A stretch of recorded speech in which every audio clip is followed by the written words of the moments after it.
स्वागत है आप सभी लोग का स्पो कॉम्बैट पे। दोस्तों ये जो वीडियो है मैं बना रहा हूँ लगभग रात के तकरीबन 12:30 बजे। लेकिन खबर ही इतनी अच्छी है कि मैं अपने आप को रोक नहीं पाया इस वीडियो को बनाने के लिए। दोस्तों तकरीबन 10 दिनों पहले मैंने एक वीडियो डाली थी जहाँ पे मैंने आपको बताया था कि फीफा ने भारतीय फुटबॉल टीम को बैन कर दिया है, या कह सकते हैं भारतीय अखिल फुटबॉल महासंघ जो है उससे यहाँ पे बैन कर दिया है, यानी कि ऑल इंडिया फुटबॉल फेडरेशन को बैन कर दिया था due to third party intervention. जब यहाँ पे सुप्रीम कोर्ट ने अबॉलिश किया था यहाँ पे जो कमेटी बैठी हुई थी एआईएफएफ में, क्योंकि वो अपने टेन्योर से ज़्यादा देर से बैठी हुई थी और इलेक्शंस नहीं हो पा रहे थे इंटरनली एआईएफएफ में, जिसके बाद यहाँ पे कई दलों के हिसाब से यहाँ पे कंप्लेन गई सुप्रीम कोर्ट में। और उसके बाद हियरिंग के बाद जो प्रेसिडेंट थे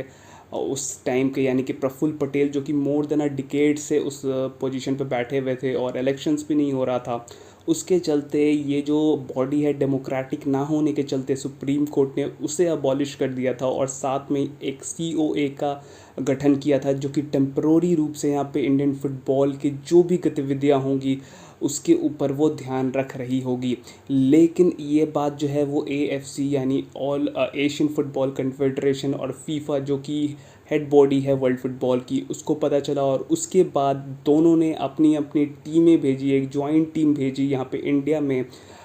ये सुनिश्चित करने के लिए कि जो ऑल इंडिया फुटबॉल फेडरेशन है उस पर थर्ड पार्टी का इंटरवेंशन ज़्यादा दिन ना रहे और जल्द से जल्द जो ऑल इंडिया फुटबॉल फेडरेशन है फिर से एज एन इंडिपेंडेंट बॉडी काम करने लग जाए। क्योंकि फीफा का ये रूल है कि कोई भी नेशन के अंदर जो यहाँ पे फुटबॉलिंग महासंघ है, जो यहाँ पे टॉप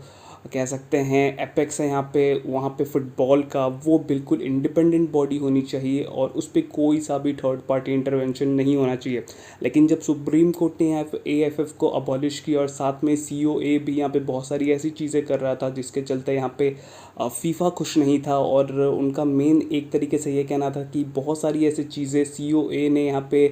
प्रस्तावित की थी कि जो यहाँ पे फीफा की गाइडलाइंस का उल्लंघन कर रही थी। इसके बाद यहाँ पे फीफा ने वार्न किया था यहाँ पे सीओए और साथ में सुप्रीम कोर्ट, या कह सकते हैं इंडियन गवर्नमेंट को भी, कि हम आपको बैन कर सकते हैं। लेकिन उसके बाद भी बहुत जल्दी वो चीज़ें ठीक नहीं किए जाने के लिए फीफा ने भारतीय फुटबॉल महासंघ को यहाँ पे बैन कर दिया और साथ में ही जिसके चलते हमारी इंटरनेशनल फुटबॉल टीम, या कह सकते हैं जितनी भी यहाँ पे क्लब्स जो आईएसएल में पार्टिसिपेट करती है, आई लीग में पार्टिसिपेट करती है, जिसके बाद वो एएफसी के टूर्नामेंट्स में खेल सकती है, जैसे एएफसी कप और एएफसी चैंपियंस लीग में खेल सकती है, वो सारी चीज़ें जो हैं यहाँ पे बंद हो गई और हम कोई भी टूर्नामेंट खेल तो सकते थे अपने देश के अंदर इंटरनली, लेकिन उसको यहाँ पे इंटरनेशनली रिकॉग्नाइज नहीं किया जाता। और साथ में ही हमारी नेशनल फुटबॉल टीम, चाहे मेंस या वुमेंस, किसी भी नेशनल टीम से यहाँ पे कोई भी इंटरनेशनली रिकॉग्नाइज्ड टीम एक इंटरनेशनल फ्रेंडली नहीं खेलती। तो ये सारी बहुत ही ख़राब चीज़ें हो रही थी। लेकिन उसके बाद यहाँ पे हम बात करें तो सुप्रीम कोर्ट और इंडियन गवर्नमेंट ने बहुत ही जल्दी एक्शन लिया। जैसे ही फीफा ने बैन किया, जो भी मांगे थे यहाँ पे फीफा की उसको जल्द से जल्द कंप्लीट किया गया और साथ में ही एआईएफएफ को वापस से जो उनके जनरल सेक्रेटरी हैं उनको सारा दारोमदार सौंप दिया गया और साथ में ही बहुत ही जल्दी इलेक्शंस कराने के लिए भी निर्देश दिए गए। और जो भी यहाँ पे प्रॉब्लम्स थे फीफा को यहाँ पे, जिसके बारे में हम आने वाली वीडियो में बात करेंगे कि क्या डिटेल में प्रॉब्लम थे, और जब एआईएफएफ प्रेसिडेंट का चुनाव होगा तो उस पर मैं और गहरी बातें करूँगा, तो उस समय आपको बताऊँगा कि क्या क्या ये पॉइंट्स थे जिस पे फीफा यहाँ पे नाराज़ थी इंडियन गवर्नमेंट से। वहाँ पे वो सारी चीज़ें ठीक कर दी गई और फीफा को ये रिपोर्ट भेजी गई कि हाँ अब हम वापस से यहाँ पे कंट्रोल में आ चुके हैं। एएफएफ ने रिक्वेस्ट करा यहाँ पे फीफा को कि हमें अब जो बैन लगाया है उसे लिफ्ट कर दिया जाए और साथ में ही जो भी इंटरनेशनल टूर्नामेंट्स हैं जहाँ पे हमारी टीम्स खेलने जा रही है वहाँ पे अलाउ किया जाए। इस दरखास्त के बाद यहाँ पे 2 से 3 दिनों के बाद ही, यानी कि आज के दिन कह सकते हैं जब मैं वीडियो बना रहा हूँ उससे एक दिन पहले रात में तकरीबन ये जो खबर है 10 साढ़े 10 बजे आई कि यहाँ पे फीफा ने जो बैन है वो अपलिफ्ट कर दिया है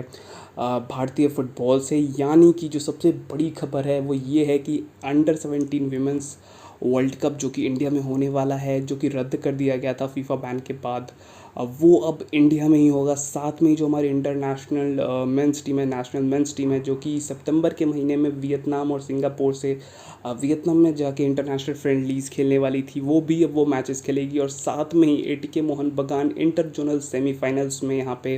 कुआलालंपुर सिटी एफसी के खिलाफ मैच खेल रही होगी एएफसी कप के। तो ये सारी चीज़ें बहुत ही अच्छी हुई है भारतीय फुटबॉल के लिए। और साथ में कह सकते हैं बहुत सारी चीज़ें ऐसी भी हुई हैं जो कि बहुत क्विकली हुई, बहुत सारी इम्पॉर्टेंट चेंजेस भी हुई। लेकिन मैं एक तरीके से ये कहना चाहूँगा कि बहुत सारी अभी ऐसी चीज़ें हैं जिनको ठीक करना बहुत ज़्यादा ज़रूरी है। अभी बहुत सारी चीज़ें ठीक नहीं हुई हैं, लेकिन एक चीज़ मैं लिस्ट करना चाहूँगा। इस सभी भसड़ के बीच में जो हमारी एएफसी चैम्पियंस लीग में, यानी कि विमेंस चैम्पियंस लीग में हमारी गोकुलम केरला एफसी की टीम खेल रही थी, वो अब यहाँ पे बाहर हो चुकी है। क्योंकि मेन टाइम में जब उनके मैचेस थे उसी समय यहाँ पे इंडिया को बैन किया गया। उन्होंने दरख्वास्त किया यहाँ पे इंडियन गवर्नमेंट से, और इंडियन गवर्नमेंट ने भी ट्राई करा कि किसी तरीके से गोकुलम केरला एफसी उस टूर्नामेंट में पार्टिसिपेट कर ले, क्योंकि उन्हें पता था कि बैन बहुत जल्दी ही लिफ्ट होगा। लेकिन कारणों के चलते यहाँ पे हमारी जो गोकुलम केरला एफसी की टीम है वो यहाँ पे एएफसी विमेंस चैम्पियंस लीग में नहीं खेल पाई। तो सबसे बड़ा नुकसान उनको हुआ है, तो उनके लिए कंडोलेंसेस हमारे तरफ से और पूरी स्पोर्ट कॉम्बैट फैमिली की तरफ से। लेकिन एक तरीके से कह सकते हैं कि इंडियन फुटबॉल के लिए बहुत ही जल्दी राहत मिली है। इतनी जल्दी यहाँ पे फीफा बैन अपलिफ्ट करना कोई नॉर्मल बात नहीं है। यहाँ पे अगर हम पास्ट हिस्ट्री देखें तो बहुत जल्दी यहाँ पे फीफा बैन अपलिफ्ट नहीं की जाती है। पाकिस्तान को लगभग 1 साल तक यहाँ पे फीफा के द्वारा बैन किया गया था पिछले साल ही, और अभी फ़िलहाल उनका बैन जो है वो हटाया गया है। तो इतनी जल्दी 10 दिनों 11 दिनों के अंदर अगर बैन हटा है तो उसके लिए तारीफ़ करनी पड़ेगी इंडियन गवर्नमेंट और सुप्रीम कोर्ट की। लेकिन बहुत सारे ऐसे लूप होल्स हैं अभी इंडियन फुटबॉल में जिनको ठीक करने की भी ज़रूरत है मेरे हिसाब से। तो इन सब चीज़ों के बारे में दोस्तों हम आगे आने वाली वीडियोज़ में बात करेंगे। तब तक के लिए सबको कंग्रेचुलेशंस और सब खुश रहिए, क्योंकि इंडियन फुटबॉल वापस आ चुका है। हमारी मेंस टीम, हमारी विमेंस टीम, साथ में जो भी आईएसएल में टीम्स खेल रही होंगी, आई लीग में टीम खेल रही होंगी, वो अब एएफसी कप और एएफसी चैम्पियंस लीग में खेल पाएगी। और साथ में अंडर-17 विमेंस वर्ल्ड कप जो है वो अब इंडिया में ही होगा। तो मिलते हैं आपसे अगले वीडियो में बहुत ही जल्द।